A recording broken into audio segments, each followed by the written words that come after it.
La Nyalla Mattalitti, rival Erick Tohir yang penuh kontroversi. Sosok La Nyalla Mattalitti kini membuat warganet terperangah. Hal ini dikarenakan ia kembali mencalonkan diri sebagai Ketua Umum PSSI. Ia pernah terpilih resmi menjadi Ketua Umum PSSI periode 2015 sampai 2016. Namun saat menjabat, seluruh aktivitas PSSI dibekukan oleh pemerintah melalui Menteri Pemuda dan Olahraga saat itu, Imam Nahrawi. Langkah berani pemerintah itu dengan alasan bahwa PSSI tidak mematuhi dan mengabaikan kebijakan pemerintah.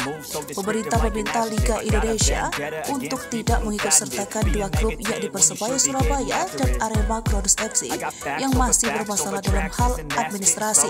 Akan tetapi, PSSI yang dipimpin La Nyalla Mattalitti tidak mengindahkan dan tetap mengikuti kedua klub tersebut. Kemudian, La Nyalla diminta mundur melalui Kongres Luar Biasa PSSI 2016. Alih-alih pemerintah membenahi tata kelola PSSI melalui pembentukan tim transisi reformasi sepak bola Indonesia, Federasi Sepak Bola Indonesia malah dibekukan FIFA.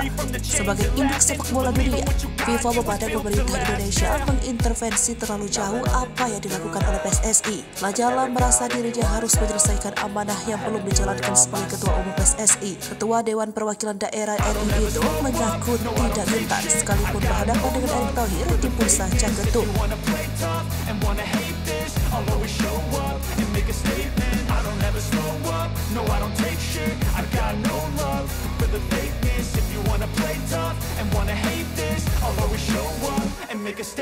Gonna learn the consequence of being incompetent. Mental health is confidence, dreams and some honestness. I'm not here to save the day, that's for you to take away. I could play a million mind games, but instead I say something not illogical, something that is topical. Rub it on and watch it go, make yourself unstoppable. Dreams are irresponsible, but they're always possible. If you just believe, you could be so remarkable. Thoughts in my head, a collage and they spread. I'll be great one day, going off of my meds. No, I'm not giving up, no, I'm not giving in. I will make it to the top, taking off in the wind. I gotta make it, I'm saving every day to taste it. I'm patient, but my mind, it can hardly take it. I'm chasing a dream that I've had for several ages. A vacant, modern kingdom for the taking.